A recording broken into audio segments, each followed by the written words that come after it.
হচ্ছে কি হচ্ছে না? দেখো এই যে আছে রিজনিংটা বলছে ফেভার সমান লেখা আছে EBUPTS, তাহলে বলছে ডেঞ্জার মানে কত হবে, 4টা অপশন দেওয়া আছে। তো দেখো কী করতে হবে, এদের সবচেয়ে প্রথম কাজ হবে এদের যে পজিশনটা দেখে নাও, পজিশন এফ কত 6, এ কত 1, ভি কত 22, ও কত 15, ইউ কত 21, আর কত 18, ই কত 5, বি কত 2, ইউ কত 21, পি কত 16, আর টি কত 20, এস কত 19। এটা হচ্ছে পজিশন। এই যে আমি সঙ্গে সঙ্গে লিখে দিলাম না মুহূর্তের মধ্যে, তোমাকেও লিখতে শিখতে হবে মুহূর্তের মধ্যে, কীভাবে মুখস্থ করলে হয়ে যাবে।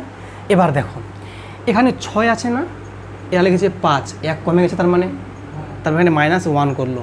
এখানে 1 আছে 2 লিখেছে, এখানে +1 করলো, মানে বাড়ছে মানে কি প্লাসে।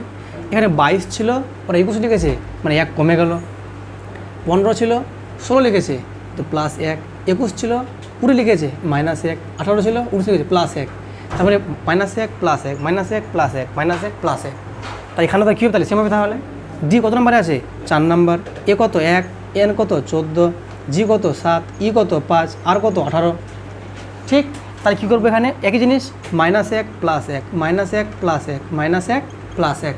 তা 4 আছে না, তখন কোথায় তাহলে 3 হবে। তাহলে দেখো 1 কমে আছে, তাহলে কি 4 থেকে 3 তাহলে সি হবে। তাহলে এটা কি +1, তাহলে 2 মানে তাহলে কত হবে, তাহলে বি হবে। তাহলে 14 আছে 13 হবে, তাহলে কত এম হয়ে যাবে। তাহলে হ্যাঁ, এবার তুমি দেখো সিবিএম কোথায় অপশান, দেখো সিবিএম অপশান এখানে আছে, অপশান বি হয়ে যাবে। এটুকু করলে হয়ে গেলো কমপ্লিট। আর যদি এখানেও সিবিএম থাকে তাই আবার ট্রাই করে দেখতে হবে। তাহলে আমরা দেখবো এবার 4 নম্বরটাতে এখানে 7 আছে, 1 যোগ হবে মানে 8 হয়ে যাবে। এইচ মানে 8, দেখো এইচ আছে এখানে, বুঝলি কি বুঝলে না? তাহলে যখন করলাম তো করে দিই। তাহলে আর কি ই মানে আছে 5, 1 কমে যাবে 4, 4 মানে কত তাহলে ডি। এটা হচ্ছে আর মানে 18, 1 19, এস হচ্ছে 19। ক্লিয়ার কি ক্লিয়ার না? আশা করি বুঝতে পেরেছ। হ্যাঁ, নেক্সট।